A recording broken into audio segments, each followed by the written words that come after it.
Oke. Assalamualaikum warahmatullahi wabarakatuh. Selamat siang Anda semuanya. Syukur alhamdulillah sekarang kita masih dilindungi Allah Subhanahu wa taala untuk pertemuan pada hari ini ya, dengan bidang studi Ibu PAI, nama Ibu Hidayati SAG ya, mata pelajaran PAI. Marilah kita sama masuki materi tentang menghindari perkelahian pelajar dan menjauhkan miras dan narkoba. Mudah-mudahan Anda semua terlindung dari perbuatan-perbuatan yang dilarang. Oke, pada pertemuan yang pertama kita akan membahas perkelahian antar pelajar. Yang pertamanya yaitu adalah pengertian perkelahian antar pelajar. Perkelahian atau berkelahi dalam Kamus Besar Bahasa Indonesia memiliki pengertian bertengkar dengan disertai adu kata-kata atau adu tenaga. Perkelahian antar pelajar dapat terjadi antara dua orang atau dua orang kelompok yang saling berselisih paham. Tawuran antar pelajar dapat menimbulkan banyak kerugian dan biasanya akan terjadi secara berkelanjutan dan secara berlangsung lama jika kedua belah pihak masih memiliki rasa dendam satu sama lainnya.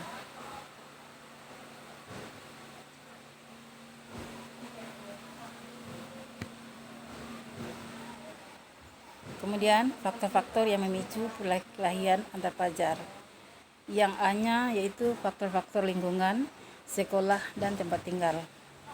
Lingkungan sekolah dapat penyebabnya perkelahian antar pelajar.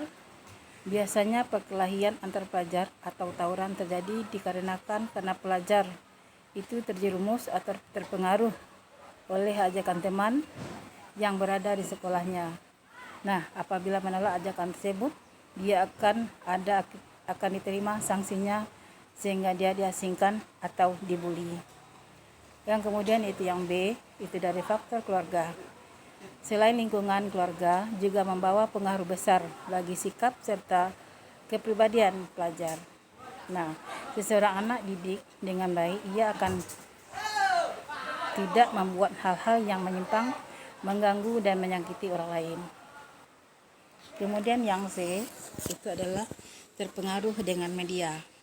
Perkelahian antar pelajar juga dapat mempengaruhi dari media masa ini. Teknologi mengalami kemajuan yang sangat pesat. Semua masyarakat mulai dari anak-anak sampai orang tua, termasuk remaja, dengan mudah dapat mengakses internet.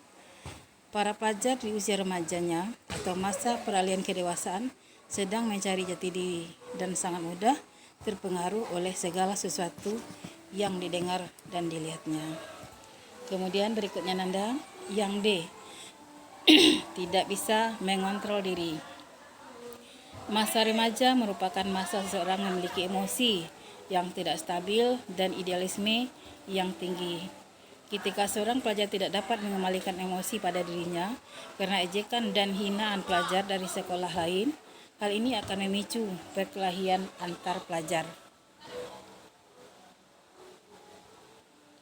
Kemudian, upaya mencegah perkelahian antar pelajar.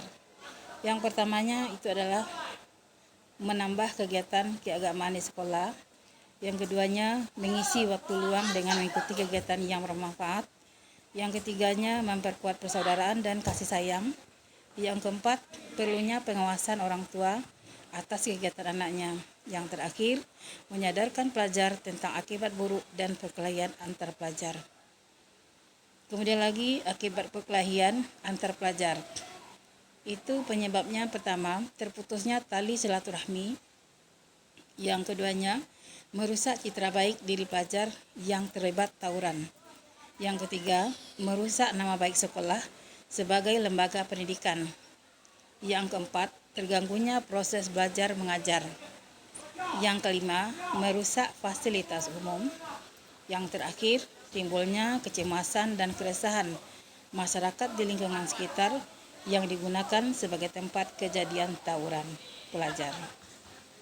Kemudian, manfaat menjauhi perkelahian antar pelajar. Itu diantaranya yang pertama, dicintai oleh Allah Subhanahu wa taala dan Rasulnya. Yang kedua, akan mempunyai banyak teman. Yang ketiganya, menjaga nama baik diri sendiri dan sekolah. Yang keempat, menjaga fasilitas umum. Yang kelima, menjaga kedamaian dan ketentraman baik di lingkungan sekolah maupun di lingkungan masyarakat. Kemudian lagi kriteria pelajar yang baik. Yang pertamanya, selalu mengikuti perintah Allah Subhanahu wa taala dan menjauhi segala larangannya. Yang kedua, menjaga silaturahmi dengan teman-teman. Yang ketiga, selalu mematuhi peraturan yang ada di sekolah. Yang keempat, selalu mendengarkan dan mentaati apa yang disampaikan oleh guru. Yang terakhir, tidak mudah tersinggung dan selalu berpikir positif. Kemudian lagi minuman keras yang lebih dikenal juga dengan miras. Miras adalah 3 jenis minuman yang mengandung senyawa alkohol atau etanol. Alkohol akan mempengaruhi kerja otak pada bagian sistem saraf yang berperan dalam melakukan pengalahan ingatan terhadap reaksi emosi menjadi terganggu. Kemudian yang keduanya, penyebabnya haramnya minuman keras, yaitu minuman keras atau khamar adalah minuman yang diharamkan untuk dikonsumsi bagi umat Islam.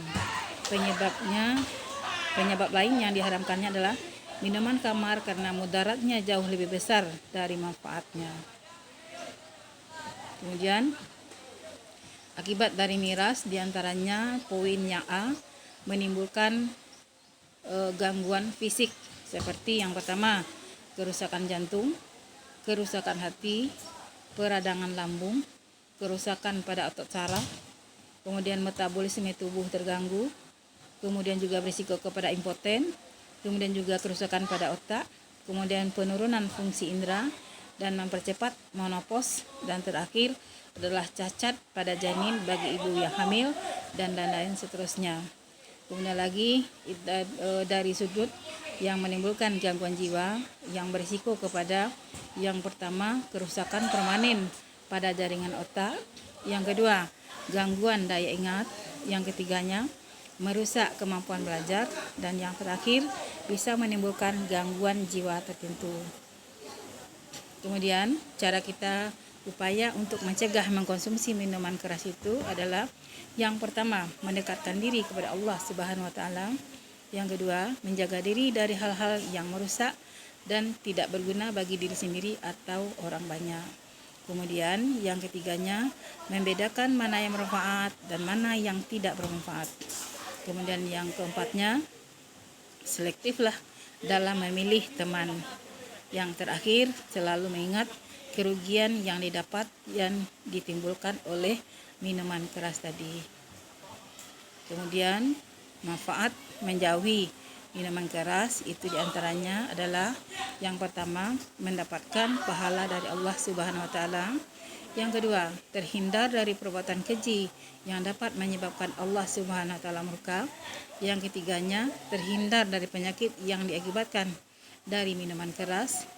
Yang keempatnya, terhindar dari perbuatan menghambur-hamburkan uang untuk sesuatu yang tidak bermanfaat. Yang kelima, hidup akan lebih bermanfaat. Yang terakhirnya, terhindar dari murka Allah. Oke, sekarang kita masuk lagi ke masalah narkoba. Yang pertamanya itu adalah pengertian narkoba. Narkoba itu adalah singkatan dari narkotika, psikotropika, dan obat yang terlarang. Narkoba merupakan bahan atau zat yang dimasukkan ke dalam tubuh seseorang dengan berbagai cara seperti diminum, dihirup, dan disuntikan. Nah, yang kedua, jenis-jenis narkotika. Menurut Undang-Undang Narkotika, jenis narkotika itu dibagi kepada 3 golongan. Golongan yang pertama itu seperti contohnya itu adalah ganja, opium, dan tanaman koka. Kemudian yang keduanya narkoba jenis golongan kedua. Kemudian sementara itu narkotika golongan 2 dapat dimanfaatkan untuk pengobatan asalkan sesuai dengan resep dokter. Contohnya morfin, alfa, prodina, dan lain-lain. Kemudian yang C yang ketiganya itu adalah narkotika golongan ketiga. Narkotika golongan ketiga itu memiliki risiko ketergantungan yang cukup ringan dan banyak dimanfaatkan untuk pengobatan serta terapi. Nah, sekarang upaya kita untuk menghindari narkoba, di antaranya itu adalah yang pertama, mengingat bahwa Allah Subhanahu wa taala mengharamkan hambanya untuk mengkonsumsi narkoba. Yang keduanya, mengetahui serta menyadari bahwa narkoba dapat membawa dampak negatif bagi kesehatan tubuh juga kehidupan. Yang ketiganya, memiliki pendirian yang teguh dan menolak dengan tegas ajakan untuk mengkonsumsi narkoba. Yang terakhir, selektif dalam memilih teman. Oke, kemudian lagi faktor-faktor penyebab penyalahgunaan narkoba. Yang pertama itu adalah keinginan untuk mencoba, ingin tampil beda.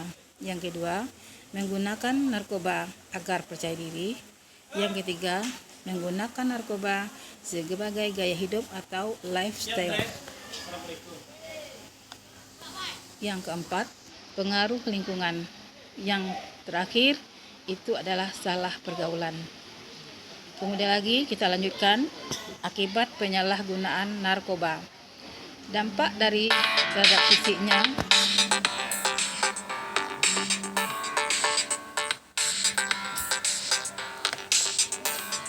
yang pertama adalah gangguan pada sistem saraf dan membuat penggunanya kejang-kejang.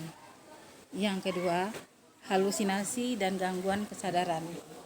Yang ketiga, sering sakit kepala, mual-mual, muntah-muntah, dan suhu tubuh meningkat dan sulit tidur.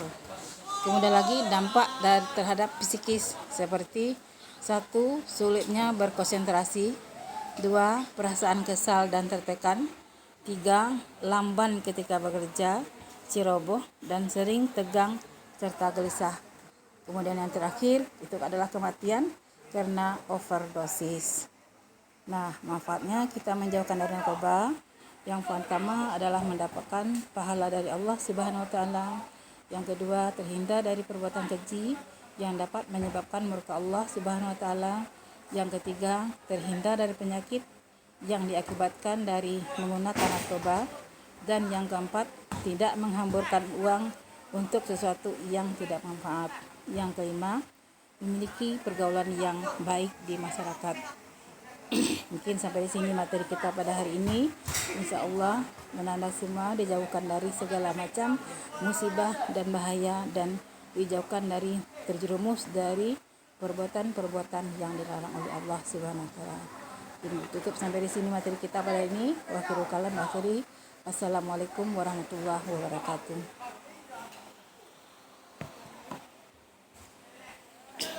Ini